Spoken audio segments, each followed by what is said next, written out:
Hello और welcome. आज हम एक ऐसे टॉपिक को एक्सप्लोर करने जा रहे हैं जो काफ़ी सेंसिटिव है, पर जिसके बारे में बात करना बहुत ज़रूरी है।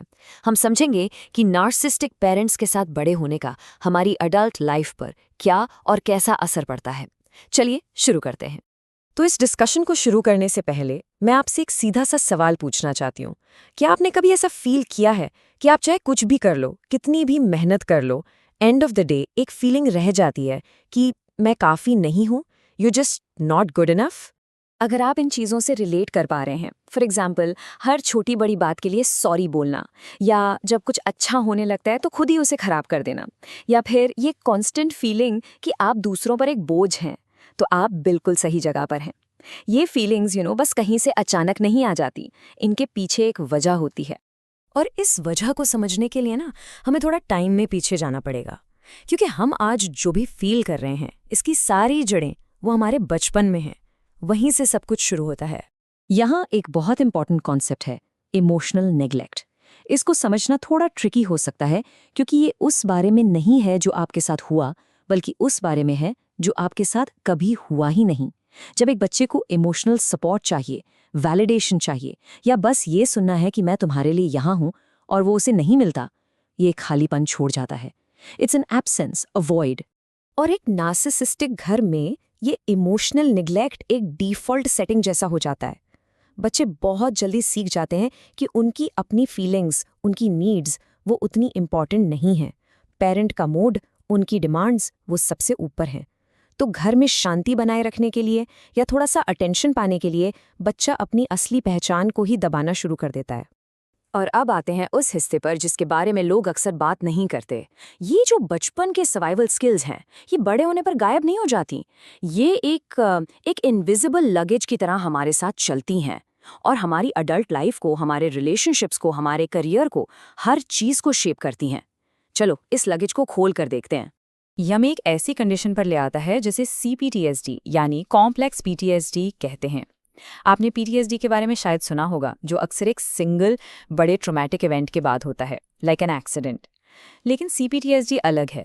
ये सालों तक धीरे धीरे चलने वाले इमोशनल निग्लेक्ट या अब्यूज़ का रिजल्ट है। सोचो, ये एक बार चोट लगने जैसा नहीं है, ये रोज़ रोज़ एक ही जख्म पर हल्की सी चोट लगने जैसा है, सालों तक। तो सवाल ये है कि ये ट्रॉमा एक्चुअली हमारे ब्रेन के साथ करता क्या है। चलो इसे एक सिंपल कार एनालॉजी से समझते हैं। सोचो आपका ब्रेन एक गाड़ी है। ट्रॉमा क्या करता है, वो आपके एक्सेलरेटर, जैसे हम अमिगडाला खाते हैं, बेसिकली आपका डेंजर सेंसर, उसको ओवर डेवलप कर देता है। मतलब आपका पैर हमेशा एक्सेलरेटर पे है, जरा सी बात हुई नहीं कि सिस्टम डेंजर डेंजर चिल्लाने लगता है। और जो ब्रेक्स है ना, जो हिपोकैम्पस है, जो इमोशंस को रेगुलेट करता है, वो सिस्टम अंडर डेवलप रह जाता है। तो सोचो, एक्सेलरेटर पूरा दबा हुआ है और ब्रेक्स कमजोर हैं। रिजल्ट, आपकी बॉडी हमेशा एक constant state of high alert में रहती है, हमेशा फाइट, फ्लाइट या फ्रीज मोड में। इसी कांस्टेंट हाई अलर्ट स्टेट को कहते हैं हाइपर विजिलेंस। ये फीलिंग कि आप हमेशा ऑन गार्ड हैं। बचपन में ये एक सर्वाइवल स्किल थी, अपने पेरेंट के कदमों की आहट सुनना, उनके मूड को स्कैन करना, ये सब सेफ रहने के तरीके थे। लेकिन अब अडल्टहुड में वही सर्वाइवल स्किल एक एग्जॉस्टिंग सोशल एंग्जाइटी बन जाती है। आप हर कॉन्वर्सेशन, हर इंटरैक्शन को ओवर एनालाइज करते हैं, हमेशा खतरा ढूंढते रहते हैं। अब एक और बहुत इंपॉर्टेंट सर्वाइवल रिस्पॉन्स को समझते हैं, द फॉन रिस्पॉन्स। ये सिंपल पीपल प्लीजिंग से कहीं ज्यादा गहरा है। सोचो, जब आप किसी खतरे से लड़ नहीं सकते या भाग नहीं सकते, तो आप क्या करते हो? आप उस खतरे को शांत करने की कोशिश करते हो, उसे प्लीज करते हो। ये वही है, आप हर किसी को खुश रखने की कोशिश करते हो ताकि कोई कॉन्फ्लिक्ट ना हो, ताकि कोई आपसे गुस्सा ना हो। ये मेहरबानी नहीं है, ये एक ट्रॉमा रिस्पॉन्स है। तो आपकी लाइफ में ये फॉन रिस्पॉन्स दिखता कैसे है? क्या आपको नो कहने में एक अजीब सी घबराहट होती है? क्या आपको लगता है कि आपके आसपास के लोगों के मूड की जिम्मेदारी आपकी है? क्या आप रिश्तों में अपनी ज़रूरतों को हमेशा साइड में रख देते हैं? और जब कभी हिम्मत करके अपने लिए कुछ मांगते हैं तो एक ज़बरदस्त गिल्ट फील करते हैं? ये सब इसी पैटर्न के साइंस हैं। और इन सब चीज़ों का नेचुरली सबसे बड़ा असर हमारे अडल्ट रिलेशनशिप्स पर पड़ता है। बहुत बार अडल्ट चिल्ड्रन ऑफ नार्सिसिस्ट अनजाने में उन्हीं अनहेल्दी पैटर्न्स को रिक्रिएट करते हैं। वो ऐसे पार्टनर्स चूज कर लेते हैं जो उन्हें बिल्कुल वैसा ही ट्रीट करते हैं जैसा उनके पेरेंट्स ने किया। और सवाल उठता है, क्यों? क्योंकि हमारे ब्रेन के लिए अनजान सुकून से ज्यादा जाना पहचाना दर्द सेफ फील होता है। हेल्दी लविंग रिलेशनशिप्स अजीब, बोरिंग या इवन अनट्रस्टवर्दी लग सकते हैं। आई नो, इतना सब सुनने के बाद शायद आपको बहुत हैवी फील हो रहा हो, लेकिन हम यहाँ सिर्फ प्रॉब्लम्स डिस्कस करने के लिए नहीं हैं। सबसे ज़रूरी बात यह है कि हीलिंग पॉसिबल है। एक्चुअली इन पैटर्न्स को समझना, इनको एक नाम देना, यही हीलिंग का सबसे पहला और सबसे पावरफुल कदम है। इसका मतलब है कि आप इस साइकिल को तोड़ सकते हैं। तो ये हीलिंग की जर्नी दिखती कैसी है? कुछ की स्टेप्स हैं। Number 1, honest reflection. बिना खुद को जज किए ये एक्सेप्ट करना कि आपके पास्ट ने आपको कैसे शेप किया है। Number 2, set boundaries. ये सीखना कि नो एक पूरा सेंटेंस है, अपनी एनर्जी और पीस को प्रोटेक्ट करना। Number 3, self compassion. आपके अंदर जो आवाज़ हमेशा आपको क्रिटिसाइज करती है, वो इनर क्रिटिक, उसे एक दोस्त की आवाज़ से रिप्लेस करना। और नंबर 4, रिकनेक्ट विद योरसेल्फ। ये एक्सप्लोर करना कि आप उन सब एक्सपेक्टेशंस के बिना असल में कौन है, आपको क्या पसंद है। इस प्रोसेस में एक बहुत ही पावरफुल कॉन्सेप्ट है जिसे कहते हैं रीपेरेंटिंग योर इनर चाइल्ड। मतलब बिल्कुल सिंपल है, वो प्यार, वो सेफ्टी, वो वैलिडेशन जो आपके अंदर के बच्चे को कभी नहीं मिली, वो अब आप एज एन एडल्ट खुद को दे सकते हैं। आप खुद के वो पेरेंट बन सकते हैं जिनकी आपको हमेशा ज़रूरत थी। और प्लीज़ हमेशा याद रखिएगा, जो हुआ वो आपकी गलती बिल्कुल नहीं थी। मैं आपको ऐसे एक पावरफुल कोट्स के साथ छोड़ना चाहता हूँ। हीलिंग तब शुरू होती है जब एक सर्वाइवर ये समझ जाता है कि अब सेफ रहने के लिए खुद को मिटाने की ज़रूरत नहीं है। इस पर एक सेकंड सोचिए। अब आपको सेफ रहने के लिए खुद को छोटा बनाने या गायब हो जाने की ज़रूरत नहीं है। आपके बचपन की कहानी शायद किसी और ने लिखी थी, लेकिन आपकी अडल्ट लाइफ की स्टोरी का पेन अब आपके हाथ में है। तो मेरा आपसे सिर्फ ये सवाल है, अपनी इस नई कहानी को लिखने के लिए आप आज वो पहला कदम। यार, कभी सोचा है तुमने कि कुछ फीलिंग्स जैसे कांस्टेंट एंजाइटी, सेल्फ डाउट या लोगों से डीपली कनेक्ट करने में प्रॉब्लम, ये सब आखिर आती कहाँ से हैं? अक्सर हम सोचते हैं अरे this is just a dull life और आगे बढ़ जाते हैं। बट व्हाट इफ इन सब चीज़ों की जड़ें, इनके रूट्स आपके बचपन में हों? चलो आज इस कनेक्शन को थोड़ा आराम से डीप में समझते हैं। ओके, एक सिंपल सवाल से शुरू करते हैं। क्या आप उन लोगों में से हो जो हमेशा, आई मीन ऑलवेज, दूसरों की ज़रूरतों को अपनी ज़रूरतों से ऊपर रखते हैं? डिनर कहाँ करना है से लेकर लाइफ के बड़े बड़े डिसीजंस तक आपकी चॉइस हमेशा सेकंड आती है। Sound familiar? या फिर मे बी ये आपके साथ होता है, एक रिलेशनशिप बहुत अच्छा जा रहा है, आप किसी के काफ़ी क्लोज आ रहे हो और अचानक बूम, आप एक दीवार खड़ी कर देते हो।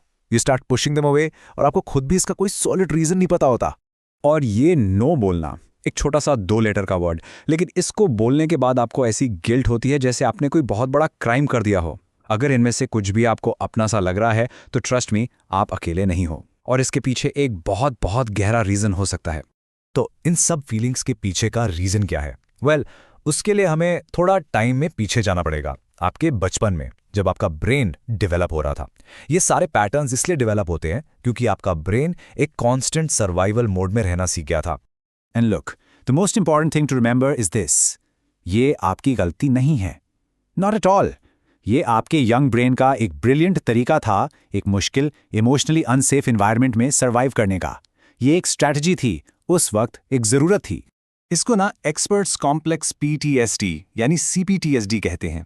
ये नॉर्मल पीटीएसडी से थोड़ा अलग है। पीटीएसडी अक्सर एक सिंगल बड़े इवेंट से होता है, जैसे कोई एक्सीडेंट, लेकिन सीपीटीएसडी ये प्रोलॉन्ग्ड रेपिटेटिव इमोशनल अब्यूज़ या निग्लेक्ट से होता है जो बचपन में सालों तक चलता है। और इस लंबे स्ट्रेस ने लिटरली आपके ब्रेन के डेवलपमेंट को ही मोल्ड कर दिया। इसको ना एक कार की एनालॉजी से सोचो।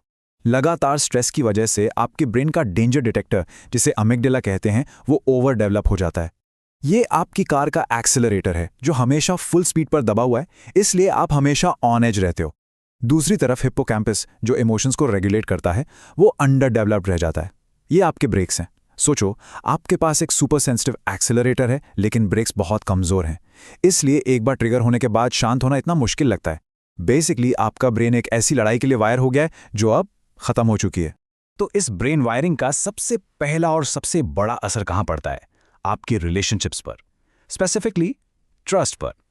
लेट्स सी कि ट्रस्ट करना इतना इम्पॉसिबल क्यों लगने लगता है। बचपन में आपका ब्रेन एक बहुत पेनफुल लेकिन ज़रूरी लेसन सीखता है।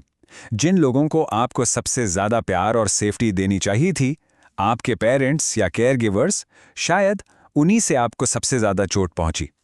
तो आपके सबकॉन्शियस माइंड में एक रूल बन जाता है, जो लोग मुझे सबसे ज़्यादा प्यार करते हैं वही मुझे सबसे ज़्यादा हर्ट करेंगे। और ये बिलीफ ये आपकी एडल्ट लाइफ में हर जगह पॉपअप होता है। आप लोगों को दूर करते हो जब वो क्लोज आने लगते हैं, क्योंकि आपके ब्रेन के लिए क्लोजनेस का मतलब डेंजर है। आप हमेशा एक्सपेक्ट करते हो कि लोग आपको छोड़ देंगे या धोखा देंगे। आप अनजाने में अपने पार्टनर्स और दोस्तों को कॉन्स्टेंटली टेस्ट करते रहते हो, ये देखने के लिए कि वो कब तक रोकेंगे। और वल्नरेबल होना, वो तो ऑलमोस्ट इम्पॉसिबल लगता है। ट्रस्ट एक ऐसे दरवाजे जैसा बन जाता है जिसे खोलना आपने कभी अकेले सीखा ही नहीं। ट्रस्ट इश्यूज के अलावा एक और बहुत बड़ा पैटर्न है पीपल प्लीजिंग का ट्रैप। हमेशा सबको खुश रखने की कोशिश करना, भले ही उसमें आपकी अपनी खुशी ही क्यों ना चली जाए। ये कोई पर्सनालिटी ट्रेट नहीं है, बल्कि एक और सर्वाइवल टैक्टिक है। चलो देखते हैं ये कैसे डेवलप होता है। साइकोलॉजी में इसको फॉन रिस्पॉन्स कहते हैं। हमने फाइट और फ्लाइट के बारे में तो सुना है, राइट? वेल, फॉन भी उन्हीं में से एक रिस्पॉन्स है। ये एक सर्वाइवल टैक्टिक है जहां आप कॉन्फ्लिक्ट से बचने के लिए सामने वाले थ्रेट को खुश करने लगते हो, उनकी हर बात मान लेते हो। Basically it's people pleasing as a defence mechanism. और ये चीज़ समझना बहुत ज़रूरी है, this isn't kindness, it's survival.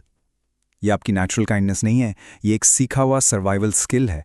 बचपन में आपने सीखा कि अगर मैं गुड इनफ रहूं, क्वाइट रहूं, हेल्पफुल रहूं, तो शायद मुझे गुस्सा नहीं झेलना पड़ेगा, शायद मुझे आज थोड़ा प्यार मिलेगा। तो अडल्ट लाइफ में ये दिखता कैसे है? वेल, नो कहने में एक्सट्रीम डिफिकल्टी, अपनी ज़रूरतों को पूरी तरह साइडलाइन कर देना। अगर कमरे में कोई अपसेट है तो आपको लगता है ये आपकी गलती है और आपकी रिस्पॉन्सिबिलिटी है उनका मूड ठीक करना। आप दूसरों के इमोशंस को मैनेज करने में इतने अच्छे हो गए कि आप अपने खुद के इमोशंस को फील करना ही भूल गए। ओके, हमने प्रॉब्लम्स की काफ़ी बात कर ली, but the good news is, और ये सबसे इंपॉर्टेंट पार्ट है, कि हीलिंग एब्सोल्यूटली पॉसिबल है। आप इन पैटर्न से बाहर निकल सकते हो। तो सवाल ये है, हीलिंग का सफ़र शुरू कैसे करें? सबसे पहले एक माइंडसेट शिफ्ट ज़रूरी है। हीलिंग का मतलब अपने आप को फिक्स करना नहीं है, क्योंकि आप टूटे हुए नहीं हो। हीलिंग का मतलब है अपने उस रियल सेल्फ से वापस जुड़ना जिसको बचपन में सर्वाइव करने के लिए कहीं अंदर दबाना पड़ा था। इसके लिए कुछ प्रैक्टिकल स्टेप्स हैं। फर्स्ट, ऑनेस्ट रिफ्लेक्शन, ईमानदारी से एक्सेप्ट करना कि हाँ, पास्ट आज भी मुझे अफेक्ट कर रहा है। सेकंड, सेट बाउंड्रीज, नो कहना सीखना। ये आपकी एनर्जी और सेल्फ रिस्पेक्ट को वापस पाने का सबसे पावरफुल तरीका है। Third, and this is so important, self compassion, अपने इनर चाइल्ड को वो केयर और रीअश्योरेंस देना जो उसे कभी नहीं मिला। इसे रीपेरेंटिंग भी कहते हैं। एंड फाइनली फोर्थ, अपने नर्वस सिस्टम को रेगुलेट करना। सिंपल चीजें जैसे डीप ब्रीदिंग आपके ब्रेन को सर्वाइवल मोड से बाहर निकालकर सेफ मोड में ला सकती हैं। ये सफ़र लंबा हो सकता है, आई नो, लेकिन ये हमेशा एक छोटे से कदम से शुरू होता है। तो मैं आपको इस सवाल के साथ छोड़ रहा हूं, आज, अभी, इसी वक्त आप अपने लिए कौन सी एक छोटी सी ज़रूरत पूरी कर सकते हैं? शायद 5 मिनट का पीसफुल ब्रेक लेना, या किसी ऐसी चीज़ के लिए ना कहना जो आप सच में नहीं करना चाहते। हीलिंग उस एक डिसीजन से शुरू होती है।